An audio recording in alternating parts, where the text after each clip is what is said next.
Over the weekend, it was reported that Toya Holness had stepped down from her position as Global Press Secretary less than a year after taking on the role in the Duke and Duchess of Sussex's team. Ms. Holness' departure makes her the latest of at least 12 of Harry and Meghan's top staff to leave since 2018. Ms. Holness joined Harry and Meghan's company Archewell in October 2020. She initially worked as part of the couple's public relations team, before being appointed as Global Press Secretary in March 2021.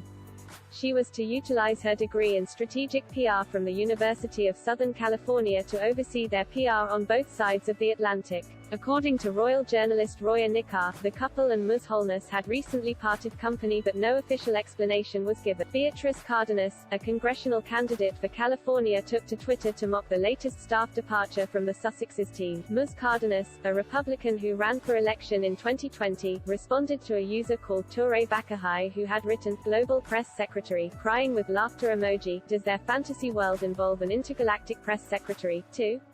What a couple of as if no output showbiz wannabes subsidized by inherited wealth even need staff."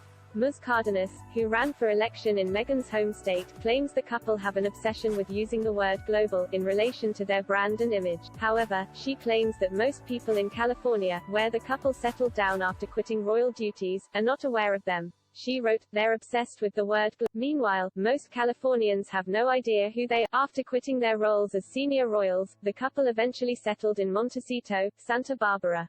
They live in an £11 million 7-acre property with their two children Archie and Lilibet. Almost 2 years after moving into the home, Prince Harry has stressed that he has settled in nicely. He told NBC's Today Show in a recent interview about the Invictus Games, "Home for me now, for the time being, is in the state." He added, "We've been welcomed with open arms and have such a great community up in Santa Barbara." Although Harry took 5 months paternity leave when Lilibet was born, public sightings of the couple in California have been relatively rare.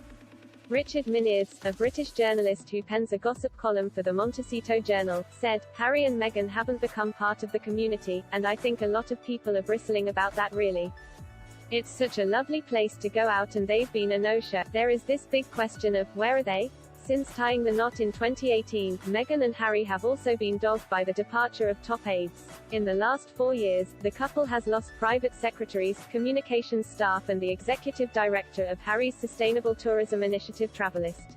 A personal protection officer who had been the top bodyguard for Meghan also stepped down in January 2019. The officer, who has not been named for security reasons, had been head of Meghan and Harry's security for less than a year before leaving the role. At the time, a Scotland Yard spokesman said, "It's for personal reasons and absolutely nothing to do with the Duke or Duchess, who are hugely disappointed at losing her." Meghan's deputy private secretary Amy Pickerel also announced she would be leaving her role following the birth of Archie in May 2019.